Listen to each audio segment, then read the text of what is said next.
இலங்கையில் இவ்வாரம். முதலில் தலைப்புச் செய்திகள்.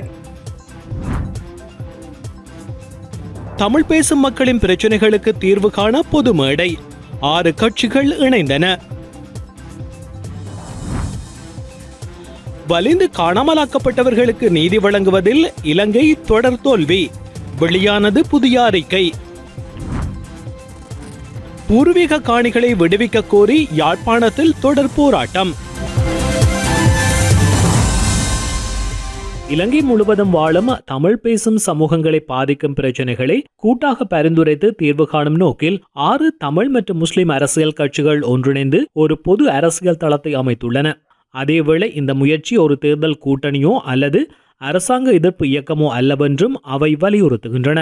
ஸ்ரீலங்கா முஸ்லிம் காங்கிரஸ், தமிழ் முற்போக்கு கூட்டணி, அகில இலங்கை மக்கள் காங்கிரஸ், இலங்கை தொழிலாளர் காங்கிரஸ், இலங்கை தமிழ் அரசியல் கட்சி மற்றும் ஜனநாயக தமிழ் தேசிய கூட்டமைப்பு ஆகிய கட்சிகள் ஒன்றிணைந்து இந்த தளத்தை உருவாக்கியுள்ளன. தமிழ் பேசுகிற கட்சிகள் என்று, அதாவது வடக்கு கிழக்கை பிரதிநிதித்துவப்படுத்துகிற தமிழ் கட்சிகள், மலையத்தை பிரதிநிதித்துவப்படுத்துகிற தமிழ் கட்சிகள், முஸ்லீம் கட்சிகள், 6 கட்சிகள் ஒன்றிணைந்து ஒரு மேடையை உருவாக்கி இருக்கிறோம். நாங்கள் ஒன்றிணைந்து செயற்படக்கூடிய எங்களுக்கு பொதுவான பிரச்சனைகள், ஒன்றாக குரல் கொடுக்கக்கூடிய விஷயங்களில் ஒன்றாக குரல் கொடுப்பது.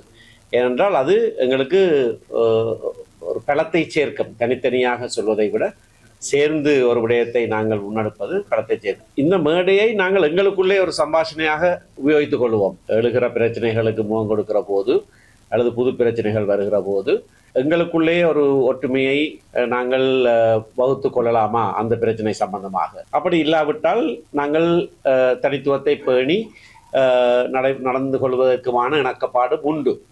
ஒரு புதிய அரசியலமைப்பு உருவாக்குவோம் என்று தங்களுடைய விஞ்ஞாபனத்திலே தெளிவாக சொல்லியிருக்கிறார்கள். எப்படியான அரசியலமைப்பு சொல்லியிருக்கிறார்கள். இது பலருடைய வேண்டுகோளாக நாடு முழுவதிலேயும் தற்போது இருக்கிற அரசியலமைப்பு மாற்றப்பட வேண்டும், புதிதாக ஒன்று உருவாக்கப்பட வேண்டும் என்ற கோரிக்கை இருந்து வருகிறது. தங்களுடைய முதலாவது வாக்குறுதியாக அதை சொல்லியிருக்கிறார்கள். உச்ச அதிகார பயிருடனான ஒரு அரசியல் அமைப்பு உருவாக்கப்பட வேண்டும் என்பது எங்களுடைய ஒரு கோரிக்கை. இரண்டாவதாக, மாகாண சபை முறைமை ஏற்படுத்தப்பட்டிருந்தது. அந்த மாகாண சபைகள் பல வருடங்களாக இயங்காமல் இருக்கிறது. இந்த அரசாங்கத்தினுடைய வாக்குறுதிகளில் 2வது வாக்குறுதியாக அவர்கள் சொல்லியிருக்கிறது, நீண்ட காலமாக நடைபெறாமல் இருக்கிற மாகாண சபை தேர்தல்கள் 1 வருட காலத்துக்குள்ளே நடத்துவோம். கடந்த 2 வருடங்களுக்கு முன்னர் ஆகஸ்ட் மாதம் வெளியிடப்பட்ட விஞ்ஞாபனத்திலே சொல்லப்பட்டிருக்கிறது. அடுத்த மாதத்தோடு 2 வருடம் முடிவடைகிறது. அதை இழுத்தடிக்கிறார்கள். அந்த மாகாண சபை தேர்தல்கள் உடனடியாக நடத்தப்பட வேண்டும் என்பது எங்களுடைய கூட்டான கோரிக்கை. மூன்றாவதாக, 3 சமூகங்களும் எதிர்நோக்குகிற மிகவும் முக்கியமான காணி பிரச்சனை, பிரச்சனைகள் இருக்கிறது.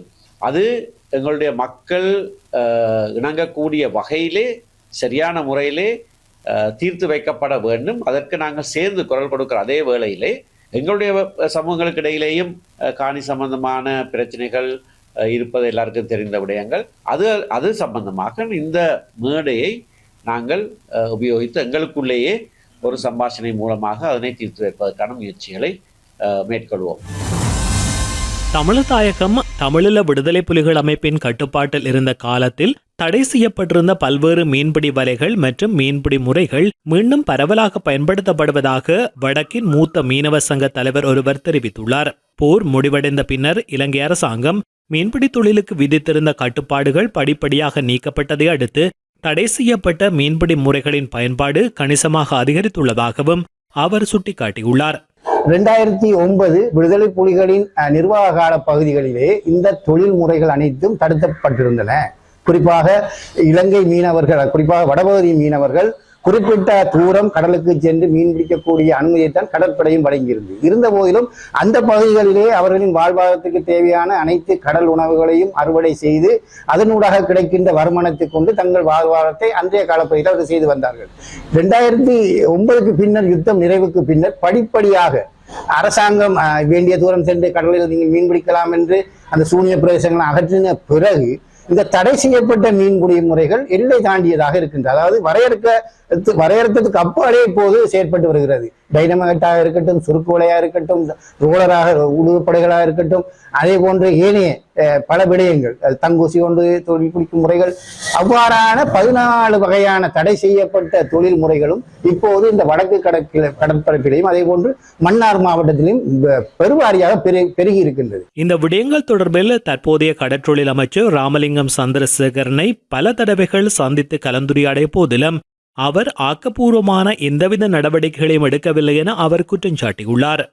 நாங்கள் 2009 எப்போது கலைத்து துவங்கினோம் இந்த விடயத்தை, அப்போதிலிருந்து இன்று வரைக்கும் அந்த விடயத்தை தான் கைத்துக் கொண்டிருக்கின்றோம். எனவே ஒரு விடயமும் தீர்ந்ததாக இல்லை. பல அரசுகள் வந்து போயின. தற்போது கூட புதிய கடற்றொழில் அமைச்சர் பல்வேறான கருத்துக்களை கூறுகின்றார். அவர் நாங்கள் பல தடவை சந்தித்து விட்டோம். கடந்த அரசாங்கங்களில் இருந்த கடற்றொழில் அமைச்சரை விட இப்போது இருக்கின்ற அமைச்சரை நான் நினைக்கின்ற அமைச்சரை பொருட்படுத்த 1.5 வருடங்களிலே அவரை 10-15 தடவைக்கு மேலே நாங்கள் சந்தித்து இந்த பிரச்சனைகள் வலியுறுத்தி இந்த விடயங்களை தீர்த்து தாருங்கள் என்று ஒரு இணக்கமான செயற்பாட்டுகளால் நாங்கள் பிரச்சனைகளை தீர்த்துக் கொள்ள அமைச்சரிடம் அணுகினாலும் அமைச்சர் அவர்கள் ஒவ்வொரு சந்தர்ப்பத்திலும் அதை நிறுத்தலாம், இதை நிறுத்தலாம், உங்களுடைய அபிப்பிராயம் என்ன, உங்களுடைய இருக்க சம்பந்தமான தீர்வு என்னன்னு கேட்டு பெறுகிறாரே தவிர எதுவுமே அவர் செய்வதாக இல்லை.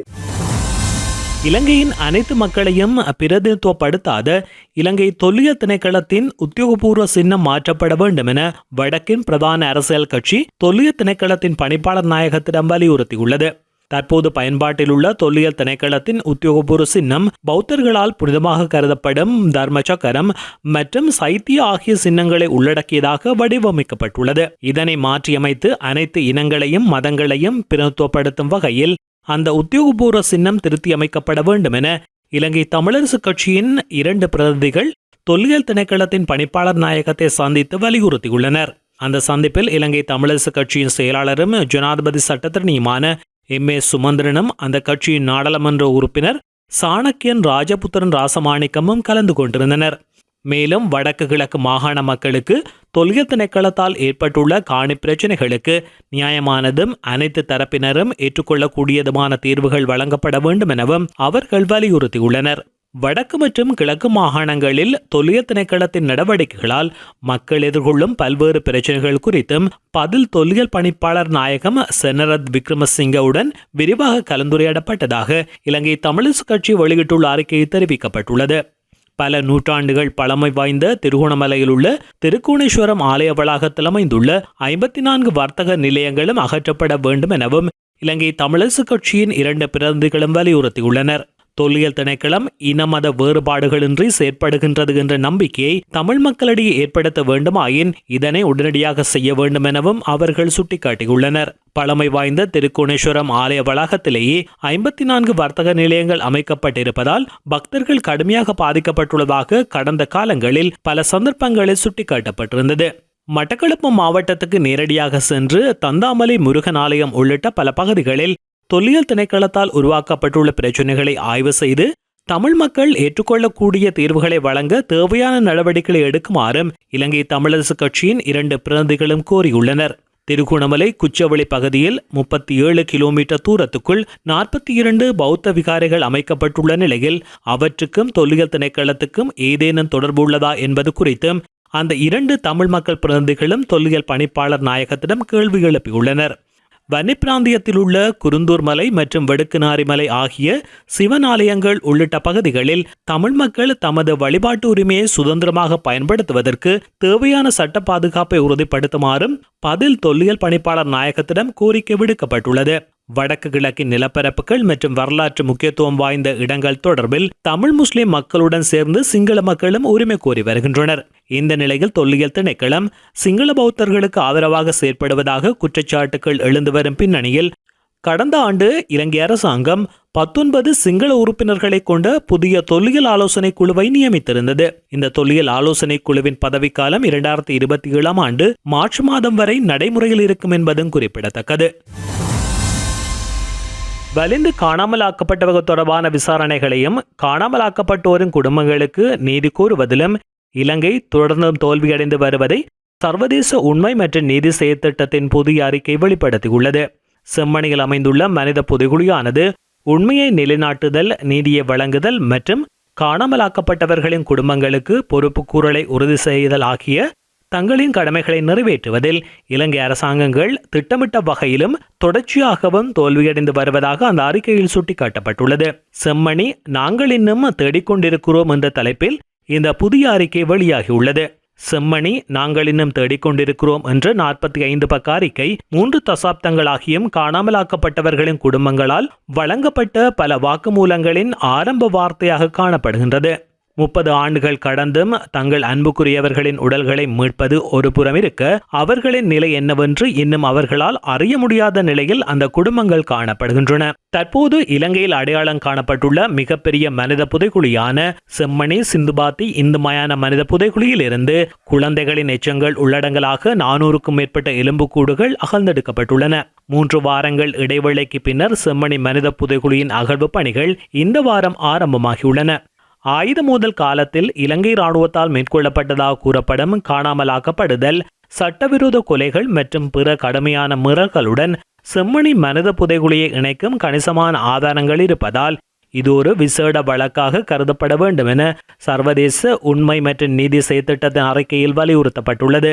பல தசாப்தங்களாக சேகரிக்கப்பட்ட சாட்சியங்களின் வாக்குமூலங்கள், நீதிமன்ற பதிவுகள், அக்கால ஆவணங்கள், இராணுவ தகவல்கள் மற்றும் முந்தைய விசாரணைகள் ஆகியவற்றின் அடிப்படையில் செம்மணியை வெறும் நீதித்துறை தடயவியல் விசாரணையாக மட்டும் கருதக்கூடாது என்றும் அந்த அறிக்கையில் சுட்டிக்காட்டப்பட்டுள்ளது. செம்மணி சம்பவங்களுடன் தொடர்புடைய மீறல்கள் குறித்து இதுவரை எந்தொரு உயர்மட்ட இராணுவ தளபதியும் குற்றவியல் பொறுப்புக்குள் கொண்டுவரப்படவில்லை என்றும் அந்த அறிக்கையில் சுட்டிக்காட்டப்பட்டுள்ளது. அறிக்கையுடன் இணைக்கப்பட்டுள்ள இணைப்பில் சந்தேக நபர்களாக பெயரிடப்பட்டுள்ள 7 இராணுவ அதிகாரிகள் அடையாளம் காணப்பட்டுள்ளதாக சர்வதேச உண்மை மற்றும் நீதி செயற்திட்டம் தெரிவித்துள்ளது. அவர்களில் 2 பின்னர் ஐக்கிய நாடுகள் சபையின் அமைதிப்படையின் பணிகளில் ஹெய்ட்டியில் பணிக்கு அமர்த்தப்பட்டிருந்ததையும் அந்த அறிக்கை நினைவூட்டுகின்றது. அந்த 2 அதிகாரிகளும் ஹெய்ட்டியில் ஐநா அமைதிப்படை பணியில் இருந்த காலத்தில் இலங்கை படையினரால் சிறுவர்களுக்கு எதிராக பரவலான பாலியல் சுரண்டல்களும் பாலியல் துஷ்பிரயோகங்களும் மேற்கொள்ளப்பட்டதாக குற்றச்சாட்டுகளும் எழுந்திருந்தமை குறிப்பிடத்தக்கது. இலங்கை நாடாளுமன்றத்தின் எதிர்க்கட்சித் தலைவராக பதவி வகித்த முதல் தமிழ் தேசிய நாடாளுமன்ற உறுப்பினரான அப்பாப்பிள்ளை அமிர்தலிங்கம் யாழ்ப்பாணத்தில் நினைவு கூறப்பட்டுள்ளார். அவரது 37வது ஆண்டு நினைவு தினத்தை முன்னிட்டு யாழ்ப்பாணம் வலிகாமம் மேற்கு பிரதேச சபைக்கு முன்பாக அமைக்கப்பட்டுள்ள அமிர்தலிங்கத்தின் நினைவு சிலைக்கு மலர் மாலை அணிவித்து அஞ்சலி செலுத்தப்பட்டுள்ளது. பன்னாகம் கிராமிய அபிவிருத்தி சங்கம் இந்த நிகழ்வை ஏற்பாடு செய்திருந்தது. இந்த நினைவேந்தல் நிகழ்வில் முன்னாள் நாடாளுமன்ற உறுப்பினர் தர்மலிங்கம் சித்தார்த்தன் உள்ளிட்ட பலர் கலந்து கொண்டனர். வடக்கு மற்றும் கிழக்கு மாகாணங்களை ஒருங்கிணைத்து தமிழ் மக்களுக்கு தனி சுயாட்சி அரசான தமிழீழத்தை உருவாக்க வேண்டும் என்ற கோரிக்கையை முன்வைத்து வட்டுக்கோட்டை தீர்மானம் உருவாக்கப்பட்டது. 1976ஆம் ஆண்டு மே மாதம் 14ஆம் தேதி நடைபெற்ற தமிழர் ஐக்கிய விடுதலை முன்னணியின் முதல் மாநாட்டில் நிறைவேற்றப்பட்ட இந்த தீர்மானத்தை உருவாக்குவதில் முக்கிய பங்காற்றியவர்களில் அப்பாப்பிள்ளை அமிர்தலிங்கமும் ஒருவராவார். அந்த தீர்மானம் நிறைவேற்றப்பட்டதைத் தொடர்ந்து 1977ஆம் ஆண்டு நடைபெற்ற பொது தேர்தலில் தமிழர் ஐக்கிய விடுதலை முன்னணி இலங்கை நாடாளுமன்றத்தின் 2வது பெரிய கட்சியாக உருவெடுத்தது. அதனைத் தொடர்ந்து அப்பாப்பிள்ளை அமிர்தலிங்கம் இலங்கை நாடாளுமன்றத்தின் எதிர்க்கட்சி தலைவராக பதவியேற்று அந்த பொறுப்பை வகித்த முதல் தமிழர் என்ற வரலாற்று சிறப்பையும் பெற்றார்.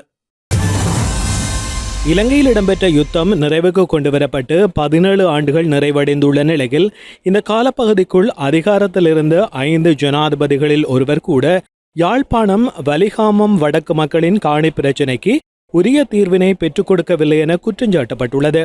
வலிகாமம் வடக்கில் உயர் பாதுகாப்பு வலயத்துக்குள் அமைந்துள்ள தமது பூர்வீக காணிகளை விடுவிக்க கோரி தொடர் போராட்டத்தில் ஈடுபட்டுள்ள காணி உரிமையாளர்களான தமிழர்கள் இந்த குற்றச்சாட்டை முன்வைத்துள்ளனர். குறிப்பாக யுத்தம் முடிவடைந்ததன் பின்னர் கிட்டத்தட்ட 5 ஜனாதிபதிகள் மாறியிருக்கின்றார்கள். மஹிந்த ராஜபக்ச, அதன் பின்னர் மைத்ரிபால சிறிசேன, அதன் பின்னர் கோட்டாபாய ராஜபக்ச, அதன் பின்னர் ரணில் விக்ரமசிங்க, இப்பொழுது அனுரகுமார திசாநாயக்க போன்ற 5 ஜனாதிபதிகள் மாறியிருக்கின்றார்கள். ஆனால் அந்த மக்களுடைய வாழ்வில் அந்த ஜனாதிபதிகள் அவர்களுக்கு வசந்தங்களை ஏற்படுத்தவில்லை என்பது மிகவும் ஒரு கவலைக்குரிய விடயமாக இருக்கின்றது. வலிகாமம் வடக்கைச் சேர்ந்த ஆயிரக்கணக்கான மக்கள் கடந்த 1990ஆம் ஆண்டு ஜூன் மாத கால பகுதியில் அவர்களது சொந்த இடங்களிலிருந்து வெளியேற்றப்பட்ட பின்னர் அப்பகுதி உயர் பாதுகாப்பு வலயமாக அறிவிக்கப்பட்டது. அந்த பகுதியில் 6000க்கும் மேற்பட்ட தனியார் காணிகள் காணப்படுவதோடு அவை இராணுவத்தின் கட்டுப்பாட்டில் காணப்படுகின்றன. இந்த காணிகளை விடுவிக்குமாறு வலியுறுத்தி இலங்கை இராணுவத்தின் கொமாண்டோ பங்களா முன்பாக ஒவ்வொரு வெள்ளிக்கிழமையும் முன்னெடுக்கும் போராட்டம் 13வது வாரமாகவும் இடம்பெற்றுள்ளது. தேசிய மக்கள் சக்தி அரசாங்கமாவது இந்த மக்களின் கோரிக்கைக்கு செவிசாய்க்க வேண்டும் எனவும், மக்களின் காணி மக்களுக்கே என்ற தற்போதைய அரசாங்கத்தின் தேர்தல் வாக்குறுதி நிறைவேற்றப்பட வேண்டும் எனவும் போராட்டக்காரர்கள் வலியுறுத்தியுள்ளனர்.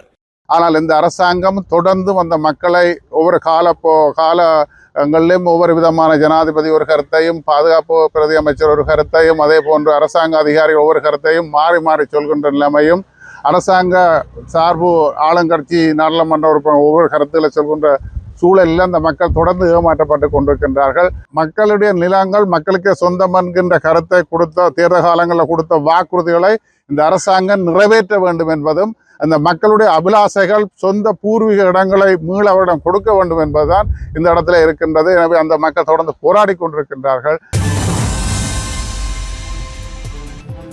மீண்டும் மற்றொரு இலங்கையில் இவ்வாரம் செய்தி தொகுப்பின் ஊடாக சந்திப்போம். நன்றி.